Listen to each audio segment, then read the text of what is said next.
Kosova po shkon drejt zgjedhjeve të reja. Unë kam preferuar që zëvendësi imi të bëhet pikërisht zotëri Abdi Gjiku dhe në këtë mënyrë të fillojmë një kapitull të ri të bashkëpunimit e bashkëveprimit midis lëvizjes vetëvendosje dhe Lidhjes Demokratike të Kosovës. Ju e dini që edhe para një viti unë pata shkruar një letër kryetarit Abdi Gjiku, më mirë ta bëjmë tash se sa më vonë koalicionin, nuk u bë as atëherë, as tash, dhe kjo është për të ardhur keq, sepse në këtë mënyrë Kosova po shkon drejt zgjedhjeve të reja tërësisht të panevojshme, që i humbin kohë shtetit të Kosovës, por njëkohësisht edhe buxhetit të Kosovës mjete. Së paku 10 milion euro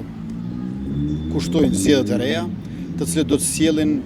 rezultate parafërsisht të përsëritura dhe të cilët nuk do të sjellin zgjidhje për shkak se sërish nuk do ta kemi numrin prej 80 deputetëve për të siguruar kvorumin në sallë.